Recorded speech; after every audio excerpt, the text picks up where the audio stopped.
तेजस्विनावधीतमस्तु मा विद्विषावहैः। ओम शांति शांति शांति। वैदिक जीवन पद्धति में हम जो संध्या के मंत्र हैं उनमें उपस्थान मंत्रों का स्वाध्याय कर रहे हैं। प्रथम मंत्र जो यजुर्वेद का है उसका स्वाध्याय कर रहे थे। यजुर्वेद के 35वें अध्याय का 14वां यह मंत्र तो विशेष है। उपस्थान का तात्पर्य जैसे उप माने निकट, समीप, स्थान, स्थागति निवृत्तो। तो जब हम सारी चंचलता को छोड़ करके, बाह्य विषयों को छोड़ करके उस परम पिता परमेश्वर का ध्यान करते हैं, गुणगान करते हैं, उनकी शक्तियों का चिंतन करते हैं, तो वह उपस्थान कहलाता है। उपस्थान में हम जो भी पहले अर्जन किया उस पर चिंतन करते हुए ईश्वर के द्वारा जो उपस्थान मंत्रों से प्रभु की विशेष स्तुति, प्रार्थना, उपासना करते हैं। उससे इतर कोई हमारे मन में, हमारे विचार में, हमारे चित्त में कोई अन्य का चिंतन ना चलता हो। तो ये उपस्थान मंत्र बहुत उत्तम मंत्र हैं और विशेष यहाँ पर हमको शिक्षा एक मिलती है कि वह जो परमपिता परमेश्वर है निश्चित रूप से वह इस संसार में जो पिछली कक्षा में हमने चर्चा की थी कि सतो गुण, रजोगुण और तमोगुण से ही यह सारी प्रकृति स्थित है।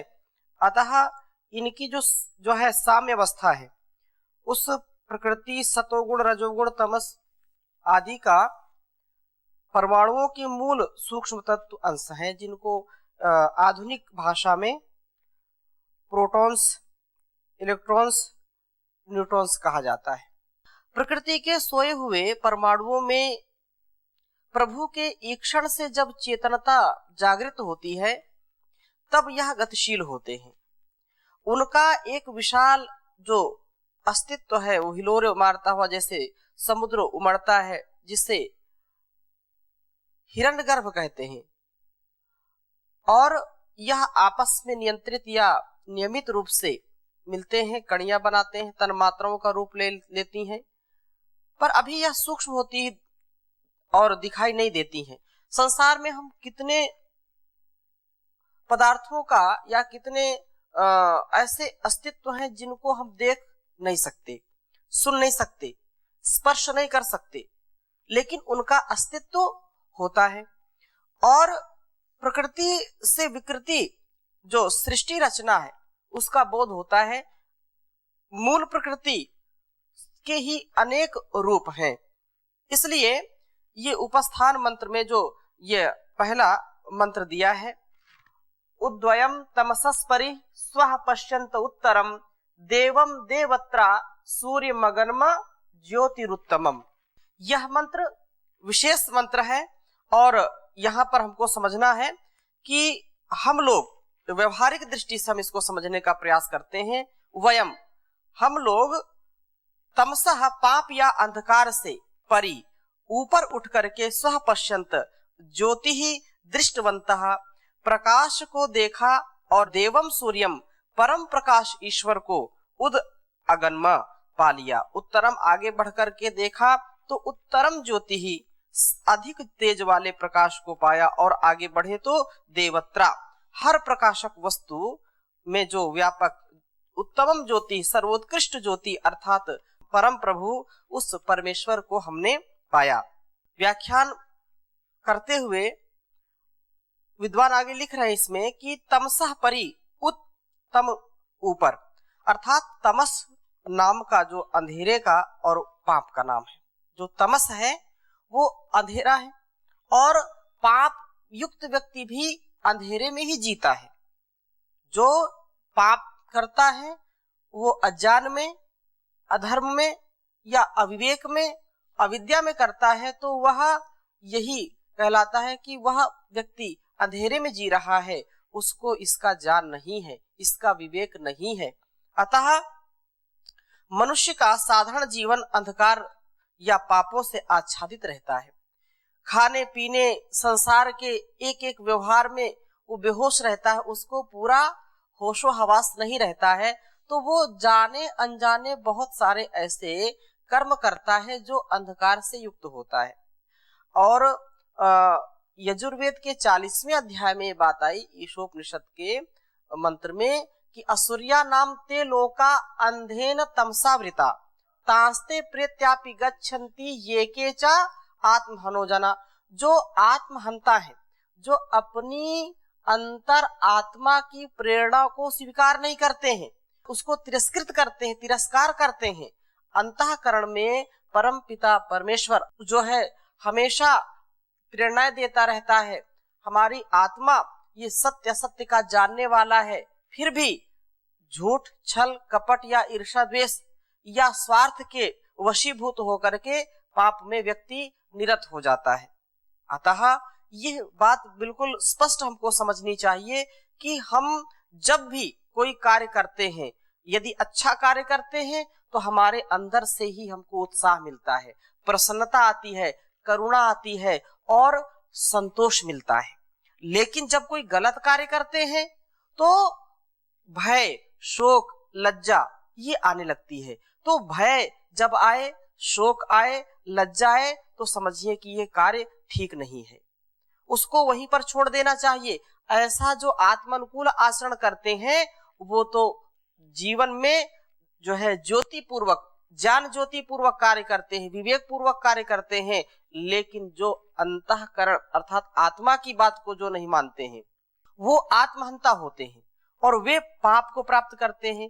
वो आसुरी लोक को, तमस से घिरे हुए अंधकार से युक्त लोकों को प्राप्त होते हैं, अर्थात ऐसी कुकर और शूकर की योनि में जाते हैं जहां पर केवल जो है भोग है, जहां पर केवल यातनाएं ही सहते हैं। वो असुर का तात्पर्य एक यहाँ पर यह भी है कि जो अपने ही प्राण पोषण में लोग लगे रहते हैं, जो अपने निजी इंद्रियों की सुख की कामना करते हैं, जो अपने इंद्रियों की तृप्ति में लगे रहते हैं, वो भी असुर के जैसे ही होते हैं और वो असुर पाप युक्त ही कर्म करेंगे। अतः छोटी छोटी बातों पर हमको ध्यान देना चाहिए।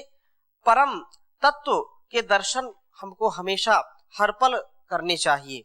और जो लोग ऐसा नहीं करते हैं, भोगों में लिप्त रहते हैं, वे उस परमात्म तत्व के दर्शन नहीं कर पाते हैं। व्यक्ति जब भोजन करे तो भी उसमें ईश्वर को भोग लगाने की भावना होनी चाहिए और वो अन्न जो आता है वो परमात्मा के द्वारा दिया हुआ है। ऐसी भावना से अन्न का या रोटी का हमको जो है रसास्वादन करना चाहिए, उसको ग्रहण करना चाहिए, उसको भक्ति पूर्वक, श्रद्धा पूर्वक ग्रहण करें और ऐसा ग्रहण करें कि जैसे भगवान को भोग लगा रहे हैं। और वो भोग इसलिए लगा रहे हैं ताकि उससे और शक्ति मिले, जिससे परोपकार करें, दूसरों की सेवा करें, सत्कार करें। तो वो ईश्वर का जो भक्त है उसको रोटी में भी ईश्वर दिखाई पड़ते हैं। सिया राम मैं सब जग जानी, ईशावास्यमिदं सर्वम। और जो इससे विपरीत आचरण करने वाले हैं उनको वो केवल रोटी ही दिखाई पड़ेगी। जो पानी देखते हैं, पानी में पानी दिखाई पड़ता है, ईश्वर दिखाई नहीं पड़ता है। ईश्वर तो सर्वव्यापक है। जब तक हमारी आंखों के समक्ष अंधकार है, जब तक अविवेक है, जब तक अज्ञान है, तब तक हम उसको देख नहीं पाते हैं। सूर्य के दर्शन नहीं हो पाते हैं। जो व्यक्ति अंधा है, जो व्यक्ति अंधकार में जाना चाहता है, उस सूर्य कितना भी उदय हो जाए उसको सूर्य दिखाई नहीं पड़ेगा।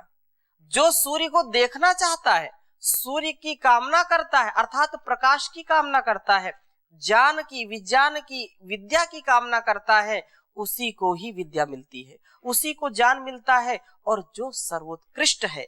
इसलिए यह हमको समझना चाहिए कि संसार के साधारण व्यवहार कोहरे के समान प्रकाश को आच्छादित कर देते हैं।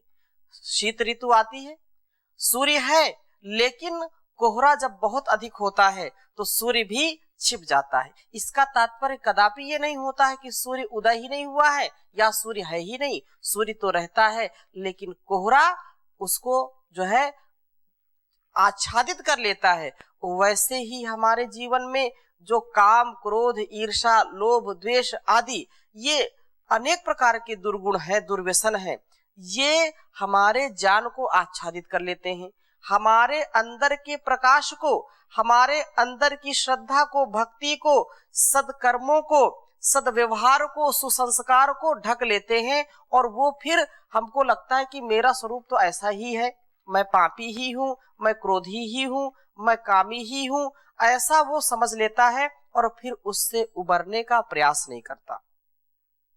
और जो व्यक्ति समझता है कि नहीं, ये तो मेरा सच्चा स्वरूप नहीं है, मेरा सच्चा स्वरूप तो कोई दूसरा है, तो उन पापों से वो उबरने का प्रयास करता है सत्संग के माध्यम से, स्वाध्याय के माध्यम से, संध्या हवन के माध्यम से और अनेक प्रकार के उपायों से अपने स्वरूप को पहचान करके फिर अपने जीवन में वो उसको धारण करता है। इसलिए लोगों से पूछो क्या इस संसार में आत्म तत्व भी है? वे कहते हैं कहाँ है, दिखाओ। सैकड़ों लोग मुझको मिले कि देखो भाई ये ठीक है, अध्यात्म मानते हैं, लेकिन ये कोई शक्ति नहीं है, ये तो नेचर है, नेचर ही अपने आप बनता है, बिगड़ता है, कोई ईश्वर नाम की कोई चीज है नहीं, ना है तो दिखा हमको आप सिद्ध करो। अनेक कुतर्क लोग करते हैं। तो वह ईश्वर को जब तक आंखों से देख नहीं लेते तो उनको लगता है कि ये तो बिल्कुल सत्य है कि ईश्वर तो है ही नहीं, ईश्वर नाम की यदि कोई चीज होती तो दिखाई पड़ती। तो इसमें विशेष बात यह है कि जो फूलों में ईश्वर व्यापक है तो हम फूल की पंखुड़ी को तोड़ मरोड़ करके डाल देते हैं, इसका मतलब फूल में ईश्वर है, फूल में ईश्वर का वास है, तो हमने तो उसको तोड़ दिया। अगर ईश्वर का वास होता तो फूल टूटता ही नहीं, ऐसा तर्क देंगे।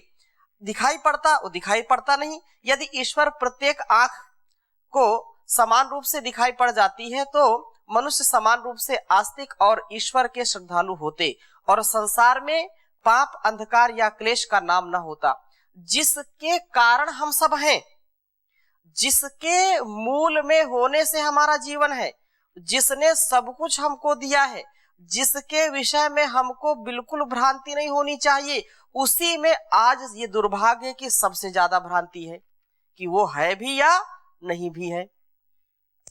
परंतु जो ऐसी समान दृष्टि हम सबको जो है मिली नहीं, परमात्म तत्व की बात तो दूर रही, साधारण भौतिक पदार्थ भी हम सबकी आंखों को स्पष्टता से जो है दिखाई नहीं पड़ता, प्रतीत नहीं होता। एक सुशिक्षित वैज्ञानिक एक छोटे से पत्ते को देखकर उसमें जितने गुण देख सकता है, या कोई वैद्य देख करके उसके गुण कर्म स्वभाव को बता सकता है कि ये पत्ता इस औषधि से युक्त है, इस रोग में इसका उपयोग है, तो साधारण व्यक्ति तो उसको देख नहीं पाता, उसको उतना ज्ञान उसमें होता नहीं है। वे गुण साधारण बच्चे को तो दिखाई नहीं पड़ सकते। साधारण मनुष्य की अपेक्षा जो उसको जानता है, समझता है, उसको अनुभव में लाता है, वही उसको समझ सकता है। अर्थात जो वनस्पति शास्त्री, वनस्पति विज्ञान को जानने वाला है, वो वैज्ञानिक या वो वैद्य या वो जड़ी बूटी का जानकार व्यक्ति ही उसकी औषधीय गुणों से हमको परिचित करा सकता है। इससे एक बहुत बड़ी बात यह सिद्ध हुई कि आस्तिकता जादू की भांति सबको एकाएक प्राप्त नहीं हो जाती। जैसे बच्चा एक अक्षर को पढ़ते पढ़ते अंत में परम विद्वान हो जाता है। कोई भी व्यक्ति एक दिन में विद्वान तो होता नहीं है कि वो जन्म लिया और फिर कुछ दिन बाद तुरंत बहुत बड़ा धुरंधर विद्वान हो गया, ऐसा होता नहीं है। यदि कोई व्यक्ति कहीं जाना चाहता है, माना हरिद्वार से दिल्ली जाना चाहता है, तो उसको कदम कदम आगे बढ़ना पड़ेगा। वाहन भी जाएगा तो भी एक एक कदम ही तो आगे बढ़ेगा। इसलिए यदि कोई विद्वान भी होगा तो वो एक दिन में नहीं होता है, उसको एक एक अक्षर माता पिता पढ़ाते हैं, गुरु आचार्य उसको पढ़ाते हैं, और फिर एक दिन बाद वो पूरा मतलब कुछ कालांतर में बहुत पुरुषार्थ के बाद वो बहुत बड़ा विद्वान बन जाता है। इसी प्रकार से आत्मदर्शन का भी विकास होता है। एक दिन में कोई आत्मदृष्टा नहीं हो जाता, कोई आत्मानुकूल आचरण या आत्मवेत्ता नहीं बन जाता, तत्ववेत्ता एक दिन में कोई बन नहीं जाता। इसकी भी जो है कक्षाएं हैं या इसके एक कह लें सोपान है कि एक एक सोपान को यदि हमको दूसरी मंजिल तीसरी मंजिल में जाना है तो एक एक सीढ़ी चढ़ करके जाना होगा। तो जैसे हम एक एक अवगुण को दूर करते जाएंगे, एक एक सद्गुणों को ग्रहण करते जाएंगे, तो उससे फिर हमको धीरे धीरे वो प्रकाश की प्राप्ति होती है।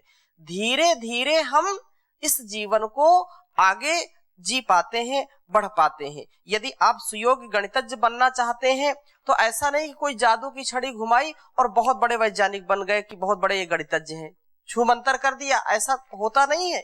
उसको पहले साधारण से एक एक संख्या तो उसको बतानी पड़ती है ना कि ये एक संख्या है, ये 10 संख्या, ये 5 संख्या, ये गुणा है, ये भाग है, ये जो है घटाना है, प्लस माइनस आदि तो बताना पड़ता है कि वो ऐसे ही कोई बड़ा गणितज्ञ बन जाएगा ना, ऐसा नहीं है। 1 और 2 से लगा करके सैकड़ों मंजिलें तक तय करनी पड़ती हैं, तब कहीं जाकर के वह व्यक्ति गणितज्ञ बनता है, उच्च कोटि का विद्वान बन जाता है। किसी विद्यार्थी के जीवन पर सावधानी के साथ दृष्टि डालिए, उसके क्रमशः विकास की परिगणना कीजिए। यदि गणित का एक दिन में नहीं आता, यदि लिखना पढ़ना एक दिन में नहीं आता, यदि रोटी पकाना एक दिन में नहीं आता, कितने माताएं भोजन बहुत अच्छा बनाती हैं, सत्य है, लेकिन क्या एक दिन में वो सीखती हैं? एक दिन में वो कभी रसोई में जो है उन्होंने कदम नहीं रखा और ससुराल जाकर के एक दिन में सारा भोजन बना देंगी? कदापि नहीं बना सकती। वो भी माता जी को देखती हैं कि कितना जो है इसमें सब्जी में तेल डाला, कितना जो है इसमें मसाला डाला, कितनी देर पकाया, और सारी गतिविधियों को देखते देखते वो भी प्रयास करती हैं। वो रोटी को देखती हैं कि कैसे रोटी बनती है, आटा लाया, फिर पानी कितना डालना है। ऐसा नहीं कि आटा जो है 1 किलो है और पानी 5 किलो डाल दिया और इसके बाद रोटी बनाए, ऐसा होता नहीं है। कहने का आशय ये है कि जो भी संसार में एक छोटे से छोटे भी कार्य हैं तो वो भी हमको क्रमिक विकास के तहत ही सीखने पड़ते हैं। जो क्रमिक विकास है उससे ही हम एक दिन जो है सुपरलेटिव डिग्री को प्राप्त हो जाते हैं, अर्थात दी बेस्ट वर्क करते हैं, उसमें हमको महारत हासिल हो जाती है। तो ईश्वर तो सबसे सूक्ष्म है और उस सूक्ष्म को हम एक दिन में समझ लें, उसके लिए समय न लगाना पड़े, उसके लिए तर्क केवल करते रहें, कुतर्क करते रहें और वो प्राप्त हो जाए, असंभव है। क्योंकि उसको इन भौतिक यंत्रों से, भौतिक इंद्रियों से उसको देखा अनुभव नहीं किया जा सकता है। हाँ, कृति को देख करके उस कर्ता का अनुमान जरूर लगाया जाता है और उसके प्रति कृतज्ञता का भाव जरूर आना चाहिए। कोई भी व्यक्ति हो, किसी भी प्रकार से वह कार्य करता है, कोई भी आप बहुत अच्छा कोई कपड़ा सिलता है, कोई कपड़ा बुनता है, कोई माताएं स्वेटर बुनती हैं। अब जब वो स्वेटर बुनना शुरू करती हैं तो उसको बड़ी कठिनता होती है और कालांतर में वो बातें भी करती जाएंगी और फंदा भी डालती जाएंगी, बहुत बातें भी करेंगी, बच्चे को भी देख रही हैं और फंदा भी पड़ रहा है, उसमें डिजाइन भी बन रही है स्वेटर में। ये एक दिन का कार्य नहीं है, उन्होंने उसको बारीकी से सीखा, एक बार नहीं सैकड़ों बार बनाया, तब जाकर के उसका अभ्यास किया। इसलिए ये जो यहाँ पर बात कह रहे हैं कि मंत्र में तमसा परी, वो पापों से उठ करके व्यक्ति आगे बढ़ सकता है। जब तक धाराशायी है, पापों में लिप्त रहेगा, तब तक उसको प्रकाश नहीं मिलेगा, तब तक उसको ईश्वर की अनुभूति नहीं हो सकती है, तब तक उसको ज्ञान का अनुभव नहीं हो सकता है। इसलिए ज्ञान के लिए हमको पुरुषार्थ करना पड़ेगा, हमको ऊपर उठने का प्रयास करना पड़ेगा। हम जब तक सोए रहेंगे और सोते सोते हम चाहें कि सूर्य के दर्शन भी हो जाए, ऐसा हो सकता है क्या? कमरे के बाहर निकलना पड़ेगा। आपको सूर्य उदय को देखना है, प्रकाश को देखना है, तो पुरुषार्थ करना पड़ेगा। इसलिए ज्ञानमय जीवन जीने के लिए पुरुषार्थ करेंगे तो हमारा ज्ञान परिपक्व होगा, बढ़ेगा, और कोई दूसरा उपाय नहीं है। इसलिए जो तमसा परी कहा है कि पापों से ऊपर उठ करके किसी माघ के दिन प्रातः काल उठ करके देखिए, सवेरा हो गया, सूर्योदय को 2 घंटे हो गए, परंतु सूर्य चमकते हुए भी दिखाई नहीं पड़ता, चारों ओर कोहरा छाया हुआ है। यह नहीं कि सूर्य न निकला हो, परंतु कोहरे ने हमारी निगाह को कुंठित कर दिया। उसी समय यदि आप किसी ऊंची पहाड़ी पर चढ़ जाएं तो सूर्य अवश्य चमकता हुआ आपको दिखाई पड़ेगा, क्योंकि ये जो कोहरा है लेयर में चलता है और बीच बीच में हटता छटता भी रहता है। इसलिए कि आप कोहरे से ऊपर उठ गए, जो जीवन में अपने पापों से ऊपर उठ जाते हैं, अपने बुरे कर्मों से, अपनी बुरी आदतों से ऊपर उठ जाते हैं, उनको प्रकाश मिलता है। इसलिए कहा उद्वयम तमसः परि। ये उद्वयम, ये तमसः परि जो कहा है, ये निश्चित रूप से बहुत ही उत्तम है। और इस क्रमिक विकास के लिए वेद में 3 सुंदर शब्द दिए हैं। एक तो यहाँ जो कहा उत्तर और उत्तम, कल भी चर्चा इसकी की थी। तो यहाँ जो पाणिनि आचार्य का सूत्र है, तरप तमपौ घ, घ संज्ञा होती तरप की और तमप की, ये प्रत्यय है। तो यहाँ जो कंपैरेटिव एंड सुपरलेटिव का जो प्रयोग बहुत सारगर्भित है, इसको समझने का प्रयास करना चाहिए। इसमें एक बहुत बड़ा रहस्य छिपा है कि ईश्वर के दर्शन के इच्छुक को तमसः परि, अंधकार या पापों से ऊपर उठना चाहिए। क्योंकि हमने पहले अष्टांग योग का भी चर्चा की, उसका स्वाध्याय किया। ये क्रमिक विकास है। जब तक व्यक्ति अष्टांग योग को नहीं समझेगा, जब तक उसका पालन नहीं करेगा, तब तक ईश्वर की प्राप्ति उसको नहीं हो सकती है, ईश्वर की अनुभूति उसको नहीं हो सकती है। इसलिए योग के माध्यम से, ध्यान के माध्यम से, समाधि के माध्यम से, आसनों के माध्यम से उसको प्राप्त किया जा सकता है। बहुत से नट ऐसे विचित्र जो आप देखेंगे, बहुत आसन भी करते हैं, बहुत प्रकार से वह प्रदर्शन भी करते हैं, परंतु उनका ये कि मैंने ईश्वर को पा लिया, आसन करना एक उसका अंग है। यदि कोई समझे कि नहीं, जो नट है या प्रदर्शन करने वाले, उनको तो बड़ा अच्छा आसन आता है। आपने अष्टांग योग में कहा था यम नियम आसन प्राणायाम प्रत्याहार धारणा ध्यान समाधि, तो इसकी प्राप्ति होनी चाहिए ना, अष्टांग योग का पालन पूरा होना चाहिए। अब आप उसमें कह दो कि यम का पालन नहीं करेंगे, नियम का पालन करेंगे। यद्यपि जो यम का पालन है और नियम का पालन है, दोनों एक दूसरे के पूरक हैं। जब व्यक्ति नियम का पालन करेगा तो धीरे धीरे उसमें यम भी घटित होगा, यम का पालन करेगा तो धीरे धीरे उसमें नियम भी आ जाएंगे।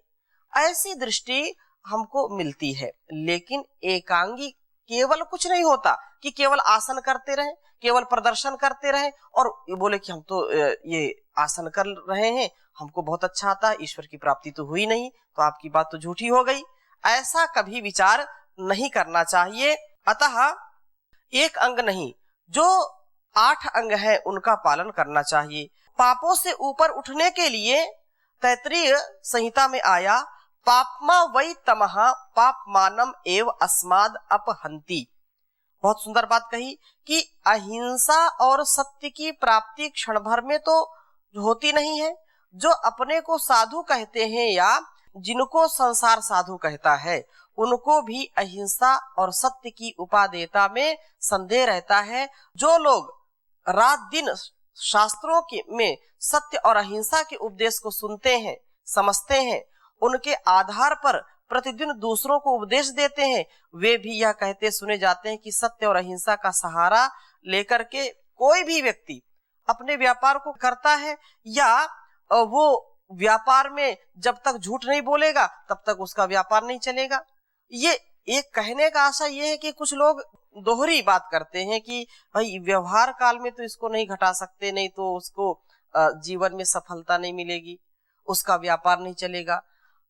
एक ये है कि नहीं, मुझको अष्टांग योग का पालन करना है, मुझको ईश्वर की प्राप्ति करनी है, कुछ भी हो जाए मैं अपने जीवन को सत्य अहिंसा आदि के द्वारा ही आगे बढ़ाऊंगा। तो वो कालांतर में बहुत सुप्रतिष्ठित हो जाता है, उसके शत्रु भी उस पर विश्वास करते हैं। लेकिन जो दलबदलू नेता जैसा करता है उसको कोई विश्वास नहीं करता है, उसको कोई विश्वास नहीं करता कि पता नहीं ये कब पलट जाए। लोग कहते हैं बेपेंदी का लोटा, वो कहीं भी रखो ढनक जाता है, जिधर ढाल मिलता है उधर ढनक जाता है। तो ऐसे स्वभाव से हमको बचना चाहिए। जो सत्य है, जो तथ्य है, उसी को हमको जीवन में ग्रहण करना चाहिए। और वो कब मिलेगा? जब हम सत्य युक्त जीवन जिएंगे, प्रकाश युक्त जीवन जिएंगे, तमस से ऊपर उठेंगे, तो अपने जीवन का हम सदुपयोग कर सकते हैं। इसके सिवा और कोई उपाय नहीं है। सत्य ही ईश्वर है और सत्य के ही द्वारा ये सारा संसार चल रहा है, ऋत नियम और उसके सत्य नियम। इसलिए बार बार इस बात को हमको ध्यान करना चाहिए कि मेरे अंदर की एक न्यूनता भी मुझको नीचे गिरा सकती है। अपने आप को ऊपर उठाने का प्रयास करना चाहिए। छल, कपट, द्वेष, दंगा आदि से बचना चाहिए। आध्यात्मिक जीवन में यदि हम ईश्वर की प्राप्ति की आकांक्षा करते हैं, आत्मोन्नति की आकांक्षा करते हैं, तो हमारा ये सबसे पहला कर्तव्य है कि तमस से ऊपर उठ जाए। अपने आप को ऊपर उठाना है, नीचे नहीं गिराना। जैसे कोई फुटबॉल नीचे फेंका और वो तुरंत ऊपर आ गया, तो ऐसा जीवन होना चाहिए। गलतियां हो गई तो हो गई, लेकिन हमको ऊपर उठना है। गलती एक बार हुई या नहीं समझे, अभी तक नहीं समझे, कोई बात नहीं, अब जब समझे, जब जागे तभी सवेरा। अगर गलती रुलाती है तो यह राह भी दिखाती है, बसर गलती का पुतला है, ये अक्सर हो ही जाती है। जो गलती कर के पछताए उसे इंसान कहते हैं, उसे इंसान कहते हैं। तो अभी तक यदि हम नहीं संभले तो अब संभल जाए। अब जीवन को आनंदित करें, प्रकाश युक्त करें। जीवन में ज्ञान ही हमारी नाव को इस समुद्र, इस भवसागर से पार कर सकती है। तो इसकी चर्चा और आगे करेंगे। अभी यहीं पर विराम देते हैं। ओम शांति शांति शांति।